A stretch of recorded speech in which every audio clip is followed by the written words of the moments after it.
దిగంబరా దిగంబరా దత్తా దిగంబరా శ్రీపాదవల్లభ దిగంబరా శ్రీ నరసింహ సరస్వతి దిగంబరా. శ్రీ గురుచరిత్ర అధ్యాయం 37. శ్రీ గణేశాయ నమః. శ్రీ సరస్వత్యై నమః. శ్రీ గురుభ్యో నమః. సిద్ధయోగి ఇలా చెప్పారు. నామధారక, శ్రీ గురుడు ఆ సద్బ్రాహ్మణునికి గృహస్థాశ్రమ ధర్మాలు ఇలా చెప్పారు. మానవులు 3 కాలాలలోనూ ఆసనంపై కూర్చొని ప్రతిరోజు తప్పకుండా భగవంతుని పూజించాలి. అందుకు అవకాశం లేకపోతే ఉదయం షోడశోపచార పూజ, మధ్యాహ్నం పంచోపచార పూజ, సాయంత్రం నీరాజనము అయినా సమర్పించాలి. అందుకోసం ప్రతివారు తమ ఇంట మంచి గంధము, నెయ్యి, జింక చర్మము ఉంచుకోవాలి. మానవ జన్మ లభించి కూడా భగవంతుని పూజించని వారికి నరకము ప్రాప్తిస్తుంది. అటు తర్వాత కూడా మానవ జన్మ రావడం కష్టం. అన్నింటిలోకి గురు పూజ శ్రేష్టమైనది. అందువలన త్రిమూర్తులు సంతోషిస్తారు. కానీ కలియుగంలో మానవులకు గురువు యందు ఆయన భగవంతుడనే భావం కలగడం కష్టం. అందువలన మందబుద్ధులను అనుగ్రహించడానికి భగవంతుడు సాలగ్రామము, బాణలింగము రూపాలు ధరించాడు. కనుక వాటిని పూజించడం వలన సర్వ పాపాలు నశిస్తాయి. అగ్ని, జలము, సూర్యుడు, గోవు, సద్బ్రాహ్మణుడు వీటిలో భగవంతుణ్ణి భావించి పూజించవచ్చు. అన్నింటికంటే మానసిక పూజ శ్రేష్టం. మధ్యములకు మండలంలో పూజ, అధములకు విగ్రహారాధనము అవసరం. భక్తితో పూజించగలిగితే రాయి, చెక్క కూడా దేవుడై అభీష్టాలు ప్రసాదించగలవు. పీట మీద కూర్చొని శ్రద్ధగా సంకల్పము, ప్రాణాయామము చేసి పూజాద్రవ్యాలు సిద్ధంగా పెట్టుకొని వాటిని ప్రోక్షించాలి. తర్వాత ఎదుట సింహాసనం మీద ఇష్టదేవతా విగ్రహం ఉంచి దానికి కుడివైపున శంఖము, ఎడమవైపున గంట ఉంచి దేవుని మీదనున్న నిర్మాల్యం తొలగించి దీపం వెలిగించాలి. మొదట గణపతిని పూజించి గురువుని స్మరించి తర్వాత పీఠాన్ని, ద్వారపాలకులను పూజించాలి. తర్వాత ఇష్టదేవతను మన హృదయంలో భావించి దానినే మన ఎదుటనున్న విగ్రహంలోకి ఆహ్వానించాలి. సాక్షాత్తు భగవంతుడే మన ఎదుట ఉండి మన పూజను గ్రహిస్తారని దృఢంగా గుర్తుంచుకోవాలి. ఆయనకు 16 ఉపచారాలతో పూజ చేయాలి. పూజకు తెల్లని పూలు శ్రేష్టం. పసుపు, ఎరుపు రంగుగల పువ్వులు మధ్యమం, నల్లనివి ఇతర రంగురంగుల పూలు అధమం.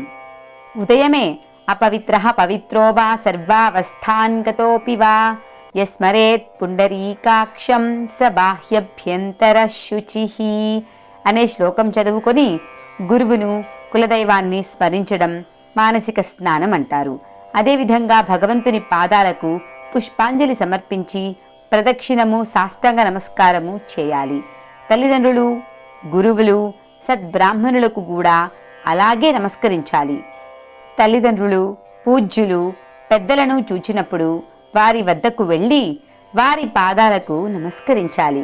గురువు యొక్క కుడి పాదాన్ని మన కుడి చేతితోనూ, వారి యొక్క ఎడమ పాదాన్ని ఎడమ చేతితోనూ స్పృశించి సాష్టాంగ నమస్కారం చేయాలి.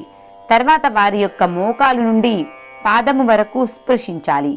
తల్లి, తండ్రి, గురువు, పోషకుడు, భయహర్త, అన్నదాత, సవతి తల్లి, పురోహితుడు, పెద్దన్న, తల్లిదండ్రుల యొక్క సోదరులు, జ్ఞానవృద్ధులు వీరందరికీ గురువుతో సమానంగా నమస్కరించాలి. అజ్ఞానులు, తనకంటే చిన్నవారు, స్నానం చేస్తున్నవారు, సమిధలు మొదలైన పూజాద్రవ్యాలు తెస్తున్నవారు, హోమం చేస్తున్నవారు, ధనగర్వులు, కోపించినవారు, మూర్ఖులు, శవము వీరికి నమస్కరించకూడదు.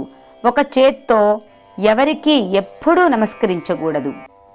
గృహస్థుల ఇండ్లలో కత్తి, తిరుగలి, రోకలి, నిప్పు, నీరు, చీపురు వాడడం వలన జరిగే పాపాన్ని పోగొట్టుకోవడానికి వండుకున్న పదార్థాన్ని మొదట దేవతలకు, పితరులకు, సర్వజీవులకు, ఋషులకు, అతిథులకు అర్పించి మిగిలినది మహాప్రసాదమన్న భావంతో భుజించాలి.